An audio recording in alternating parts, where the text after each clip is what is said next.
paintings that are inspired by nature, such as landscapes, gardens and flowers. Today I'm going to be doing a tutorial for hostel rooms, and we're going to be making our own abstract expressive garden. So a lot of my work is inspired by sketchbooks. So when I'm out in like new gardens and locations, or like on holiday, I like to paint and draw. So some of it is quite abstract and lots of mark making, and then it moves more into kind of a suggestion of the landscape and vegetation. And what I'm really interested in is how the colours go together and the mark making, and how to make it really joyful. So today we're going to make a really joyful expressive garden where I want you to have fun and maybe think about the colours you like and your association with gardens, and that's what we're going to do. So to start off with, we're going to check all our materials. We're going to have an A4 piece of paper. I've bent it in half and teared this bit off, so that's going to be a space to kind of practice your mark making.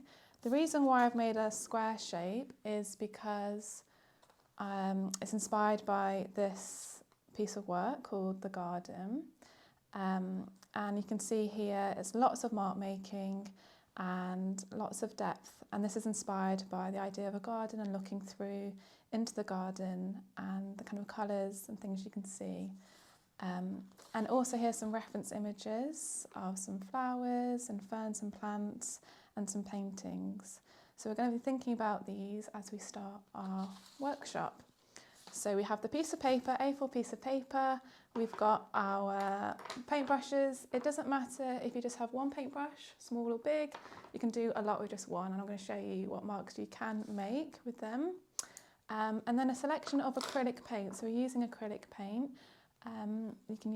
We need the primary colours, and then there's green as well and red. So you can then mix your own colours here, and we're going to start in 1 second. So these are some that I made earlier, and this is what's going to inspire today. And we're going to start with a really nice dry background. So for this, we're going to take, if you have a bigger brush, you can use this. You can also use your smaller brush. We're going to dip it into some water and dab it. So you do need water and a little bit of paper, toilet paper, or tea towel's fine. And we're dabbing the excess water because we're going to create our background. So I'm using a light green. I've mixed some greens up already. And then with the brush, we're just going to kind of clean it on the piece of paper. So can you see, I've not got much water on here, so you can see it's a really nice dry section, and it creates a really lovely texture.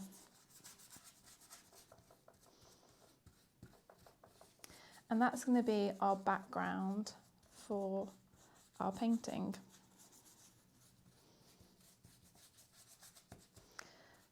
So you kind of see how dry it is, and this gives a lovely texture and some depth. I'm just going to wash this off now.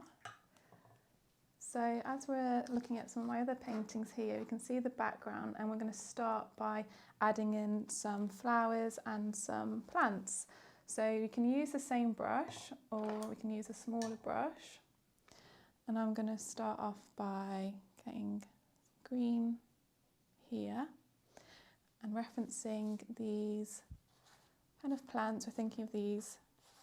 You can also just think about other plants you might like. I'm starting off with this kind of fern shape. It's a big horizontal and diagonal gestures. And the idea here is we're going to be filling up the painting with some really big marks, and then add in more detail as we go along. I'm just going to show you the different marks you can make. So if you can use the side of your brush, the top, we can go heavier and lighter. And if you add more water or less water, you also get different results. So next I'm going to add in Some more marks here on the side.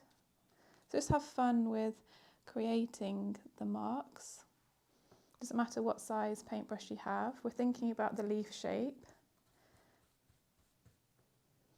I'm looking at the paintings I've done previously and also some of these shapes of the leaves, and we're starting to just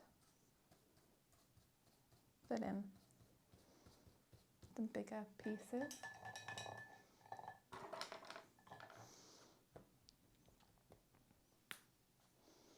So what's good in the painting is to have a variety of different colours and shades of the green, and that gives a really nice contrast.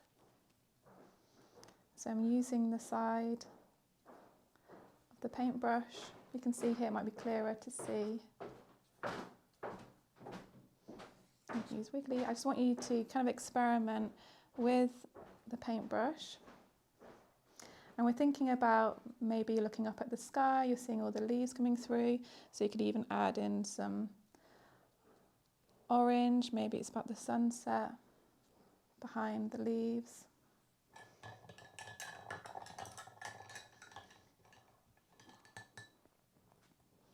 You can even add in blue. You don't have to use the colours that we find in nature. You can use your own colours we like. You can have pink leaves, blue leaves, and we're starting to layer on top. So some of it might get a little bit muddy, some might have more water, and that's okay. That adds to the painting, the contrast in these marks.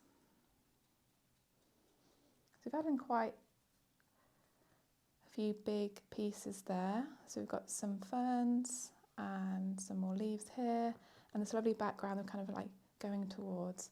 So next we're going to add in some colour, some flowers.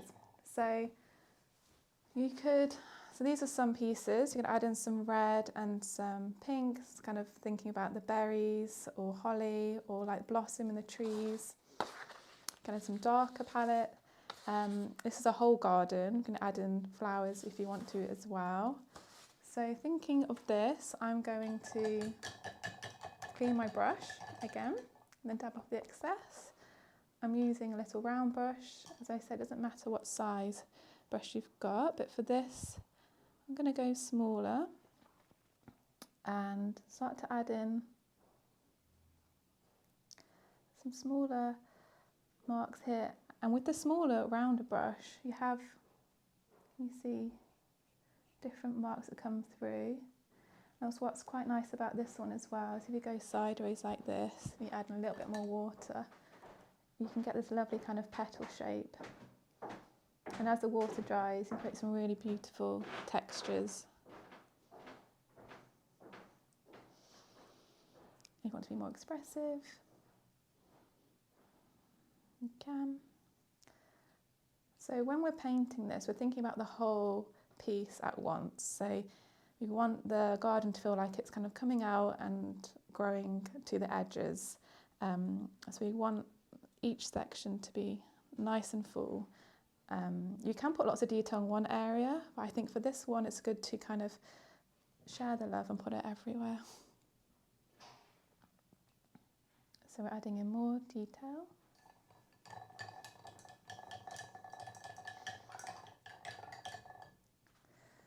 Patting the brush clean. You can mix some colours. If you want to add in some smaller flowers, you can. And the berries. So we should be thinking about seeing what else we need for our painting. Maybe you want some bigger leaves or some more flowers or suggestion of flowers. So we're going to start to add in our final touches now. So for this, I like to add in something that's got more contrast. So normally I add in some white on top, or you can add in some darker colours. The white just sits lovely on top of the painting, and this kind of feeling of like blossom falling down, moving in the wind like petals.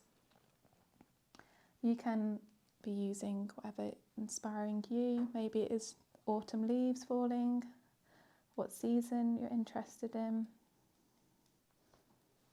Maybe it's very summery. And that will inform your colour palette that you might be choosing. Sometimes we don't even realise why we're choosing certain colours, but it's what we're thinking about. You can even add in some kind of bluebells. And when I say bluebells and blossom, you can see how abstract this is, and it's just referencing these images, these like flowers, and putting it in an abstract and expressive way. So I think we are about done with this painting. Let's have a look. I'm going to leave that to dry. I hope you've enjoyed this piece and creating this painting and this tutorial with me and for Hostel Rooms. It's been a pleasure to do it. So here is the final piece that we created today. So this is a garden abstract expressive piece. You can see we've done quite a lot actually in about 10 minutes. We've got the lovely texture from the background, so some lovely brush strokes, and then yours might look very different from this, and that's okay. We have some plants and some ferns, and then some really beautiful colours on top, kind of suggesting a movement of flowers and petals and leaves. So I hope you had a good day doing this.